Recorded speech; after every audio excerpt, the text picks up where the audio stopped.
ফুলবাড়িয়া গ্রামের শেষ প্রান্তের একটি পুরনো বটগাছে বাস করত এক শাকচুন্নি। সে গাছের কোটরে ছিল শাকচুন্নির গুপ্তধন। আজ কতগুলো বছর আমি আমার এই গুপ্তধন পাহারা দিচ্ছি, কত মানুষের ওই গুপ্তধনের লোভে, আর এসে গুপ্তধন তো পেলই না, উল্টো আমার খাবার হয়ে গেল। ওদের ঘর মুটকে মুটকে খেয়েছি। আমার কত সোনা হীরা, আয় মানুষেরা, এই গুপ্তধনের লোভে আয় আর আমার খাবার হয়ে যা। কিন্তু মনে হচ্ছে মানুষজন এটার কথা ভুলে গেছে, না হলে মানুষেরা জেনে গেছে আমার কথা, তাই আর কেউ এদিকে আসে না। আর আমিও কারো ঘর মুটকে খেতে পারছি না। এভাবে চলতে থাকলে তো আমি আবারও না খেয়ে মরে যাব। একবার না খেয়ে মরে তো শাকচুন্নি হয়ে গেছি, এবার না খেয়ে মরে শাকচুন্নি থেকে কি হয়ে যাব কে জানে। এভাবে থাকা যাবে না, আমাকে কিছু একটা করতে হবে। আজ রাতটা না হয় একটা পাখি ধরে খেয়ে কাটিয়ে দেব, তারপর যা করার কালই করব।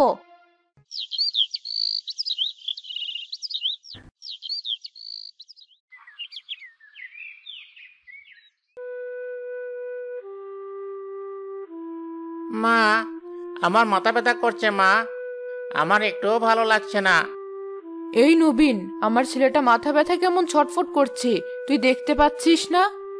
সে তো পাচ্ছি, দুপুরে আমি তো অনেকবার করে বললাম এত সময় ধরে নদীতে গোসল না করতে, কিন্তু ও আমার কথা শুনলো না, তাই তো এখন এত মাথা ব্যথা করছে। আমি তোর কাছে এসব শুনতে চেয়েছি? খালি মুখে মুখে কথা, এত কথা না বলে ওর মাথা টিপে দে। ঠিক আছে চাচি, কিন্তু আমি একটু খেয়ে নেই, তারপর না হয় টিপে দিচ্ছি। মা, আমি তো ব্যথায় মরে যাচ্ছি মা। তুই কেমন ছেলে, নিজের বাপ মাকে খেয়ে এসে তো আমাদের ঘাড়ে জুটেছিস। আমরা তোকে বসিয়ে বসিয়ে খাওয়াচ্ছি, তাও তোর কোনো কৃতজ্ঞতা বোধ নেই। ছেলেটা আমার ব্যথায় কেমন করছে, কোথায় একটু মাথা টিপে দিবি নিজে থেকে? তা না, আমি বলছি তবুও তুই আছিস তোর খাই খাই নিয়ে। ঠিক আছে চাচি, আমি এখনই মাথা টিপে দিচ্ছি। আপদ একটা, নিজেকে আমাদের ছেলে মনে করে। ওকে কি আর সাধের বাড়িতে রেখেছি তো কাজের লোকের অভাব পূরণ করতে। একটা কাজের লোক রাখতে গেলে তো তাকে খেতেও দিতে হতো, টাকা দিতে হতো, আবার রাত দিন করে তো আর এত কাজ করাতে পারতাম না। ওকে দু এক বেলা খেতে দিলেই হয়ে যায়, আর ও মনে করে ওকে ভালোবেসে রেখেছি।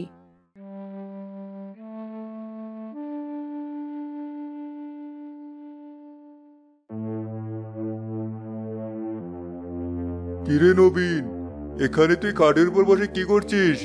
ওদিকে গরুগুলো যে ডেকে ডেকে মরে যাচ্ছে, তাকে শুনতে পাসনি? রাত হয়ে আসছে, ওদের খেতে দিয়েছিস? খেতে দিতাম, রবির মাথা ব্যথা করছে, তাই চাচি ওর মাথা একটু টিপে দিতে বলেছে। কেমন করে আমার দোষ দিচ্ছে? আমি কি তোকে সারাদিন ধরে মাথা টিপতে বলেছি? নিজে একটা আরামের কাজ পেয়েছিস, তাই তো এখনো ওখানে বসে আছিস। সেটা না বলে আমার দোষ দিয়ে দিচ্ছিস। দিন দিন তুই খুব বেয়াদব হয়ে যাচ্ছিস। আমাদের বংশে তোর মতো এমন বেয়াদব ছেলে আর কেউ নেই। যা বলছি, এখনই গরুগুলোকে খেতে দে। ঠিক আছে চাচা, আমি তো চাচা চাচির বলা সব কাজ করি, তাও তারা আমার সাথে এমন করে। রবিকে কত ভালোবাসে, আর আমার সাথে সবসময় খারাপ ব্যবহার করে। খিদেও তো জান বেরিয়ে যাচ্ছে, আর তো কোনো কাজও নেই। তাড়াতাড়ি গরুগুলোকে খেতে দিয়ে কটা ভাত খাবো। বউ, খুব খিদে পেয়েছে, তাড়াতাড়ি কটা খেতে দাও দেখি।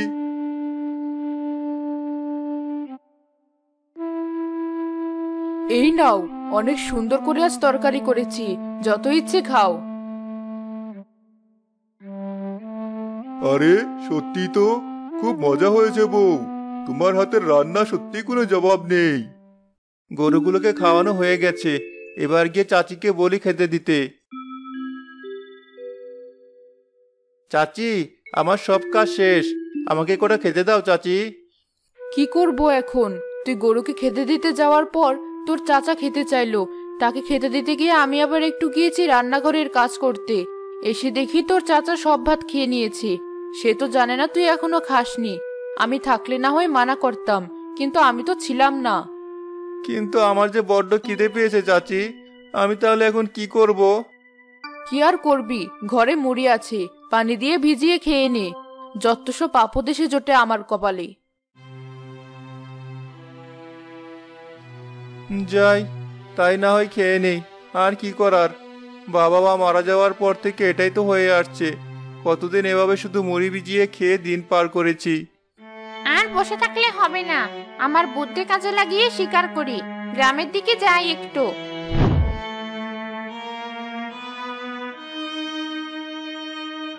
ওই তো এক লোক মন খারাপ করে বসে আছে, আর ওর আশেপাশে কেউ নেই। ওকেই আমার শিকার বানাবো।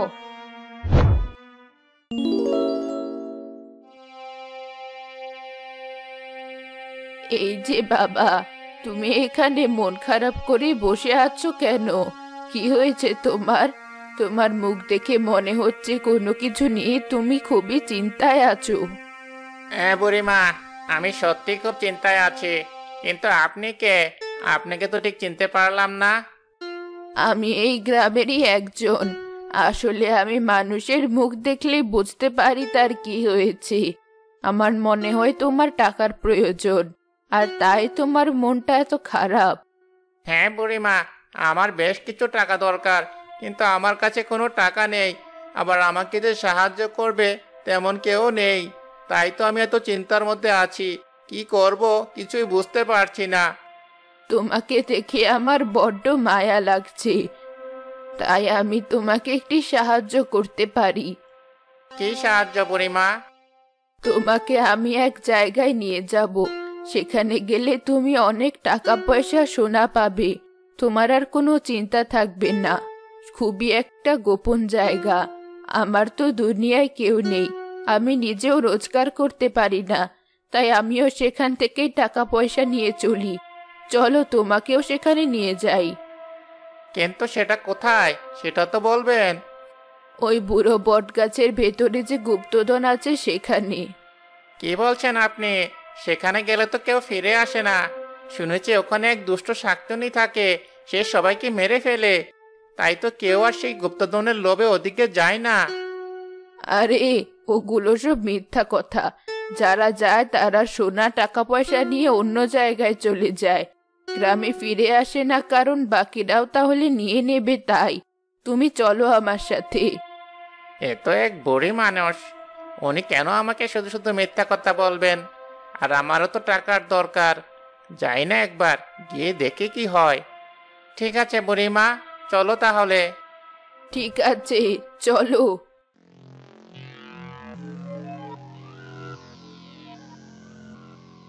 এই তো চলে এসেছি আমরা। এসো আমার পেছন পেছন। এই গাছের কোটরের মধ্যে চলো।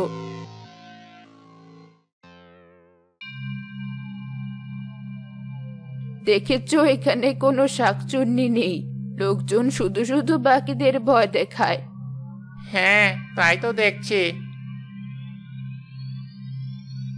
আরে কত সোনা, টাকা, মোহর! একই কোটরের দরজা বন্ধ হয়ে গেল কেন? কোটরের দরজা নয়, তোর জীবনের দরজা বন্ধ হয়ে গেছে। একে শাকচুন্নি, আমাকে তুমি এভাবে ঠকালে? নে মোহর। কতদিন মানুষের ঘাড় মটকাই না। বাঁচাও, কেউ বাঁচাও, বাঁচাও! কেউ তোকে বাঁচাতে আসবে না, তুই এখন আমার শিকার।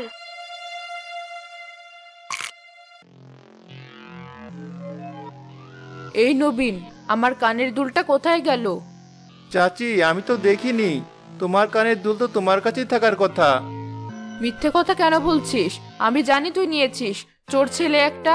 দে বলছি, আমার কানের দুল এখনই ফিরিয়ে দে। চাচি, তুমি জানো আমি কেমন ছেলে, তারপরও তুমি আমাকে এসব বলছো?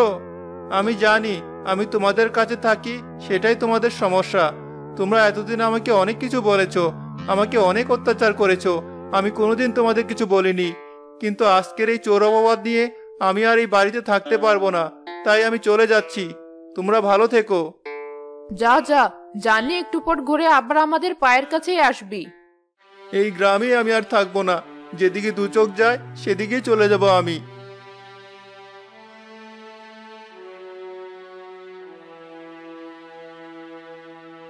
অনেক সময় হেঁটে হেঁটে আমি অনেক ক্লান্ত হয়ে গেছি। যাই, ওই বড় গাছটার নিচে গিয়ে একটু জিরিয়ে নেই, তারপর না হয় আবার হাঁটবো।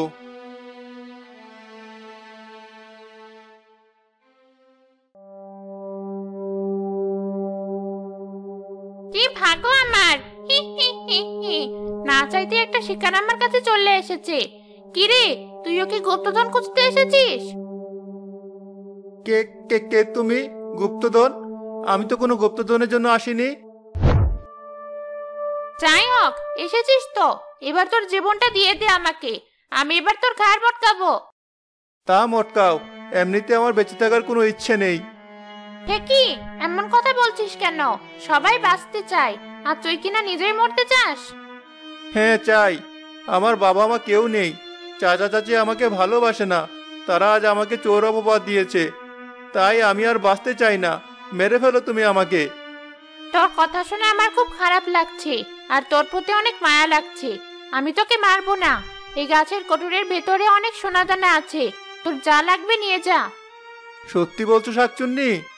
হ্যাঁ, সত্যি বলছি, তোর যত ইচ্ছে নিয়ে যা। নবীন সেখান থেকে অনেক সোনা নিয়ে আসে।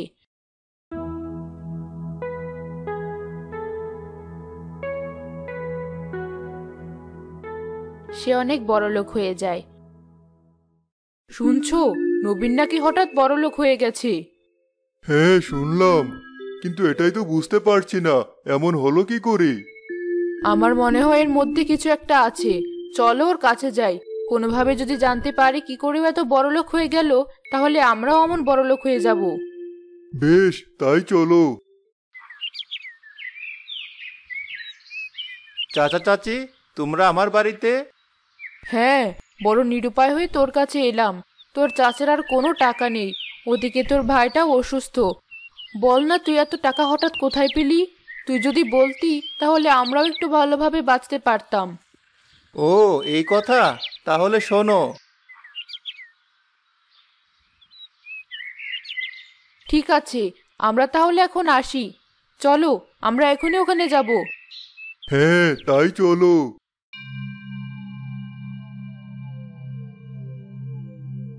এই তো সেই গাছ।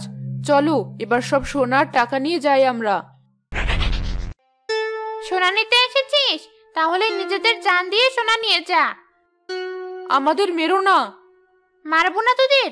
তোদের মতো লোভী আর খারাপ লোকদের বেঁচে থাকার কোনো অধিকার নেই। নে, মর এবার। আমরা আর লোভ করবো না, আমাদের তবুও ছেড়ে দাও, ছেড়ে দাও আমাদের। তোদের ছেড়ে দিলে তো আমার পেট ভরবে না। আমি এবার তোদের ঘাড় মটকে খেয়ে ফেলবো। এভাবে নবীনের চাচা আর চাচি তাদের পাপের শাস্তি ভোগ করে। নবীন, আমি বুঝতে পেরেছি তুই অনেক ভালো ছেলে, তাই আমি তোকে একটা দায়িত্ব দিতে চাই। কি দায়িত্ব শাকচুন্নি? আমি এতদিন এই গুপ্তধন আগলে রেখেছি, কিন্তু আর না। এবার তুই এগুলো গরিব লোকেদের মাঝে বিলিয়ে দিস। আমি চলে যাচ্ছি, ভালো থাকিস তুই।